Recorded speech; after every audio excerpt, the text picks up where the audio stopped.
It's 3:17 a.m. You have work in 4 hours. You've been gaming since 5:30 p.m. Your eyes are stinging from staring at your screen all night while it sucks all the melatonin out of you. You're on your biggest losing streak of your life and you think, that's it, that was the last game. But your friend says, come on bro, we can't end on a loss, so you queue up for another game. How many of you have been in this scenario before? You want to stop playing the game, go do something else with your life, touch grass, actually talk to that girl at the McDonald's drive-thru, but instead you just hit the queue up again. What if I told you this wasn't just a coincidence or a one-time occurrence, but instead it's a carefully engineered illusion to keep you hooked onto a rush of excitement, that dopamine hit. You aren't just playing video games, the games are also playing you. In this video, I want to discuss how video games have become experts at reconstructing our brain's reward system to keep you in this constant cycle of searching for the next dopamine hit. You have had your brain rewired, or even hacked, you could say. You may be wondering how exactly this happens. What about your other activities outside of gaming? You aren't as hooked onto them as you are grinding out ranked every night. This is true, but it's because of that funny little chemical I mentioned earlier, dopamine.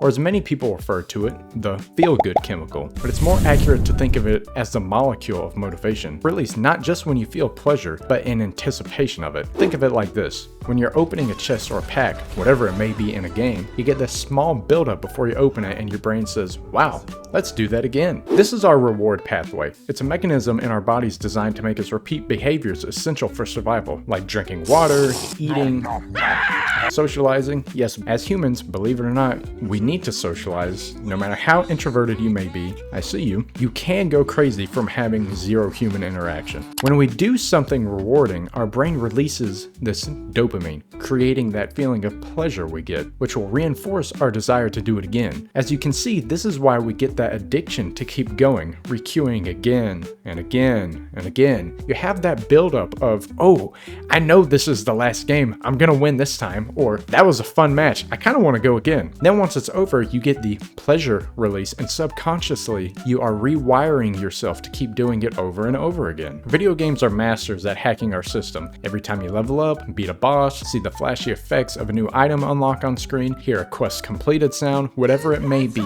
you get that dopamine hit. If you're wondering if this is an accident, it most certainly is not. It's a core design of video games. What would a video game be if it didn't give you an urge to keep playing, spending more money on loot boxes or skins? A game that has a good reward system in place will give you a steady stream of achievements to work towards, whether it be new weapons, a new rank, whatever it may be. It gives it to you steadily. Why? Because if you got it all at once right out of the gate, you would get bored, right? There was no build-up or waiting with anticipation, no grinding anything out. There would be no reward system activation, because we essentially did nothing for it. We got no pleasure out of receiving everything for free. These games are designed to keep triggering your dopamine release over and over and over again. Side note, the worst offender are gacha games. Those games will literally dangle the keys right in front of you. If you play for another 5 hours today, you'll be 1% closer to getting that character you want. According to the National Library of Medicine, in a study done by Psychology of Popular Media back in 2012, a large sample of child and adolescent video game players aged from 8 to 17 years old, spanning over 3 years, saw that children who played video games had attention problems, and similarly, children who had attention problems played more video games. Therefore, children and adolescents that have attention problems are more likely to be attracted to video games, and will in turn find it less engaging to focus on activities requiring more control and sustained retention. This study also continues on to mention how such rewarding conditions can become the psychological context for the structuring of addictive behaviors. Things like euphoria while playing, or even feeling depressed when away from the game, and having an uncontrollable, persistent craving to play while neglecting friends, family, just about anything to do with life outside of the game. I'll have a link to the study in the description if you're interested. Now, how many of you can say that you've been like this? You're out with friends or family, you're enjoying the socializing, and all of a sudden you think, I kind of wish I was back home playing my game. This study is talking about you. Your brain has been rewired to crave the sense of happiness you get from playing your game.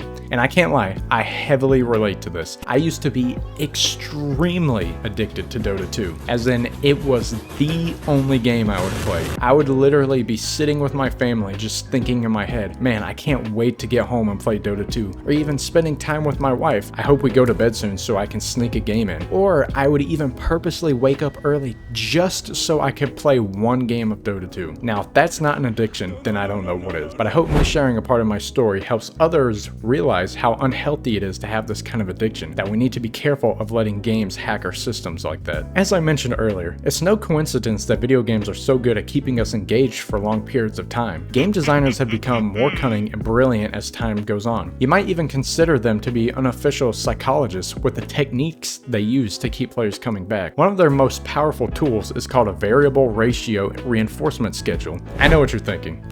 What the heck is that? But you already know it. It's the engine behind slot machines and loot boxes. First identified by B.F. Skinner, this principle shows that rewards are most addictive when they're unpredictable. If you knew a legendary item would drop after every 100 enemies, it would just be a grind. It wouldn't be fun. But when that rare loot could drop at any moment, the next enemy or the one after that, the anticipation skyrockets into oblivion. That uncertainty supercharges the dopamine system, making the potential reward far more irresistible.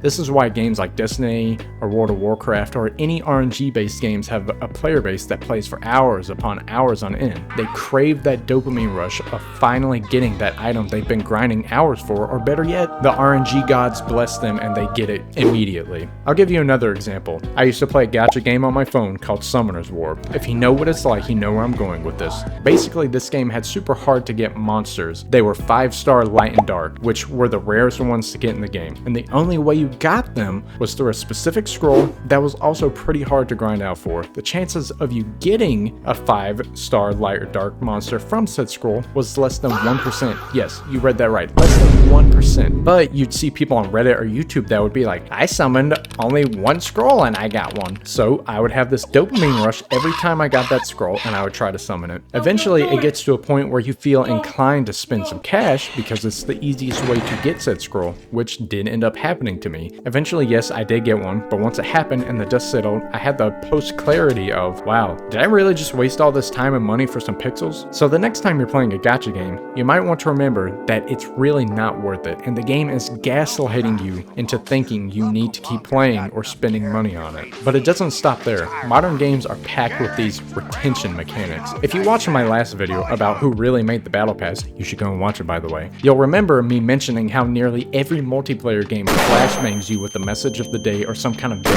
login reward, where at the end of a whole 30 days of you logging in, you can progress an extra 3%. Those daily login rewards give you a reason to show up. Limited time events create FOMO that pushes you to play now, especially when those limited time modes have rewards locked behind said event. Endless progression systems with constantly moving goalposts for levels and gear ensure you never really finish the game. Think back to any kind of extraction shooter or something like World of Warcraft. There's always another goal just within reach, begging for your attention to come and complete it. Then there are social features like leaderboards and guilds that also grasp onto us with things like the basic human need for social interaction. Even if you're a solo player, you will still find yourself wanting to join something like a clan or guild for the extra rewards that it offers, or even the extra competition. All of these elements are precisely crafted systems designed to create powerful engagement loops that can be tough to break free from. Now comes the question, what happens when we are constantly flooding ourselves with perfectly timed dopamine hits? Well, it's just like any other addiction,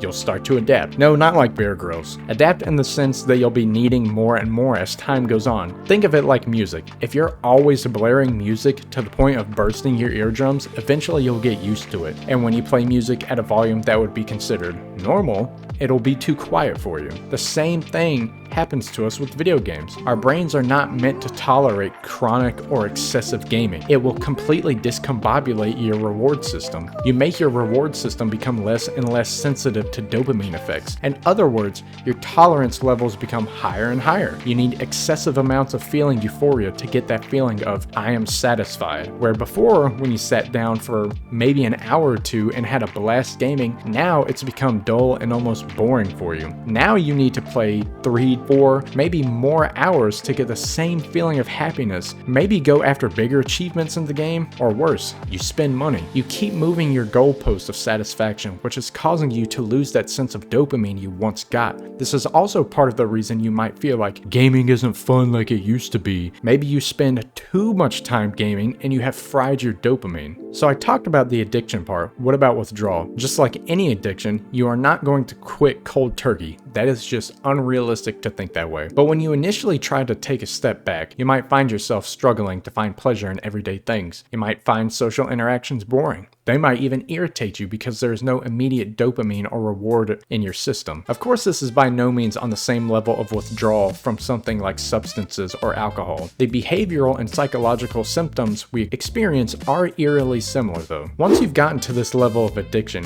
you aren't even playing for fun anymore. You're playing to escape the negative feelings of not playing. The World Health Organization classifies this as gaming disorder to its international classification of diseases. The official definition goes as follows: an impaired control over gaming, giving it increasing priority over other interests, and continuing to play despite negative consequences. For many people, gaming is seen as a form of escapism. Maybe you've had a bad day, maybe you're bored, maybe you just got tired of doom scrolling for once. Gaming is a refuge from things like stress, anxiety, or even something as serious as depression.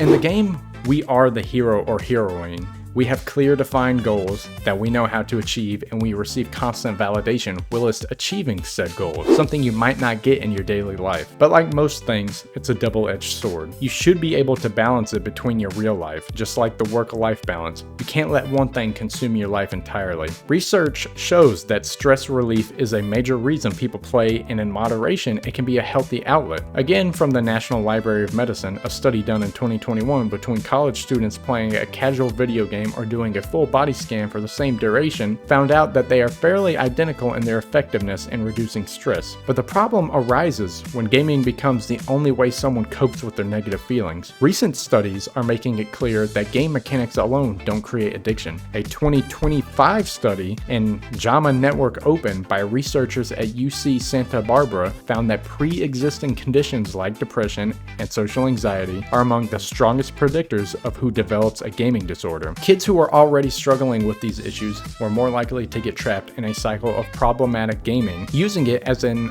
unhealthy coping mechanism. It becomes a relationship with a vicious cycle, just like with any addictive relationship. You feel anxious, depressed, lonely, whatever it may be, so you use gaming as your escape mechanism. But using it excessively will lead to things like neglecting your responsibilities, having social withdrawal, and poor sleep, which in turn actually makes your anxiety and depression even worse. So again, you trap yourself in this terrible cycle of never-ending addiction and unhappiness. The video games are playing you. Suddenly, your solution for escaping your problems has in turn become your problem. When just hopping onto the game turns from a hobby into a compulsion, the effects can ripple through every aspect of your life. As mentioned previously, something like sleep will usually be your first casualty. The one more game mentality, or maybe it was a brand new game release you were excited about, and so you stayed up till the wee hours in the morning gaming for a whole week just to play the game. That constant simulation we give ourselves when we stay up late gaming can lead to insomnia and cause us to have a poor quality of sleep.